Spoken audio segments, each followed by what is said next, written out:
O vídeo a seguir não é indicado para quem é idiota e acredita na Terra plana.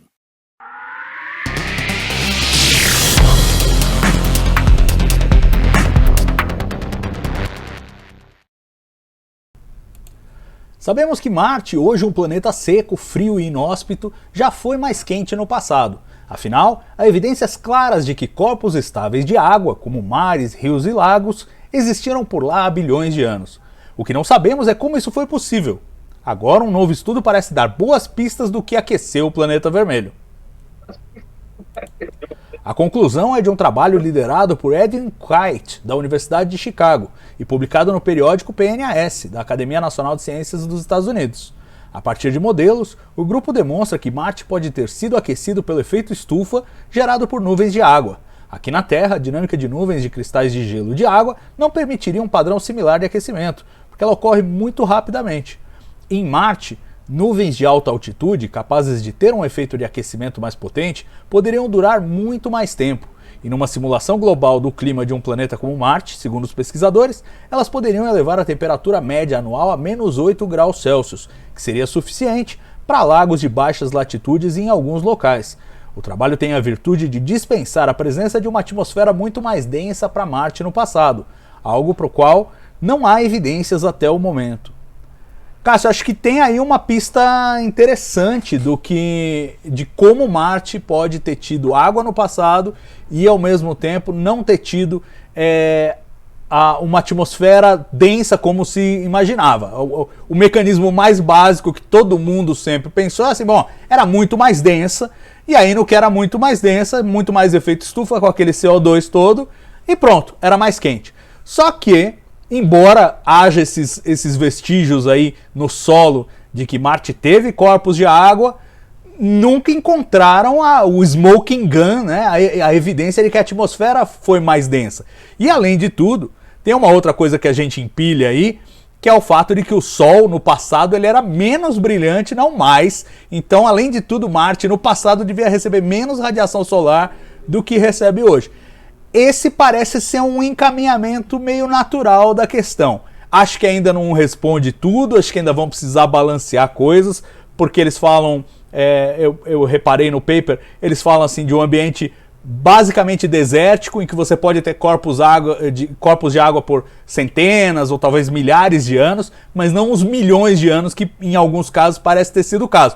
Então acho que ainda não é a resposta final, mas parece uma pista boa, não? Não, exatamente. Tem aí os mecanismos de meteorologia, vamos dizer assim, né, de deficiência atmosférica envolvidos e que dá aí esse viés, ou melhor, dá uma alternativa para o fato de não ter, não precisar de uma atmosfera muito densa para poder manter a água no estado líquido, né? Temos aí o modelo faz o uso aí de algumas hipóteses, né, que a gente observa na Terra, ou já imagina que deve ter acontecido, esses modelos aí em que a luz do Sol é refletida de volta se a nuvem for muito alta, mas se ela for mais baixa, ela consegue absorver e produzir um efeito estufa, ainda que em pequena escala, e aí com isso você consegue, né, melhorar um pouco as condições para a existência e a manutenção, ainda que pequena, né, por pouco tempo de água. Mas tem esse grande problema com a longevidade, né? Como você estava falando, a ideia hoje que nós temos é que a água persistiu durante talvez uma boa parte da existência de Marte, o que significa uns bons bilhões de anos. O Sol era menos brilhante no passado, hoje ele é mais brilhante, e ainda assim Marte só recebe 30%, né, do que nós recebemos de energia solar, o que significa então também infravermelho e aquecimento. Então são coisas que realmente talvez faça parte desse quebra-cabeça. Certamente são elementos importantes para que o contexto todo funcione, mas é interessante de colocar esses elementos, né, como eu estava falando, da meteorologia.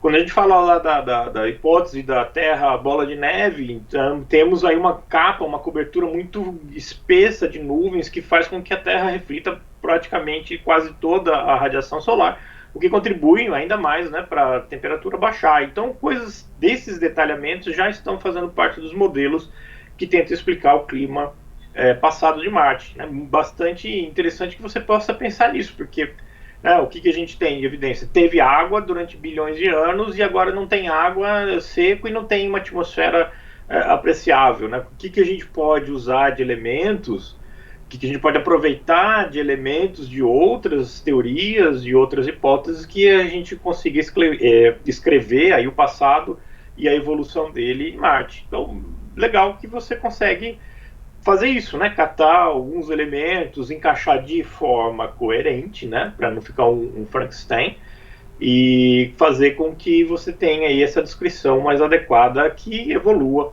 para o que a gente enxergue hoje.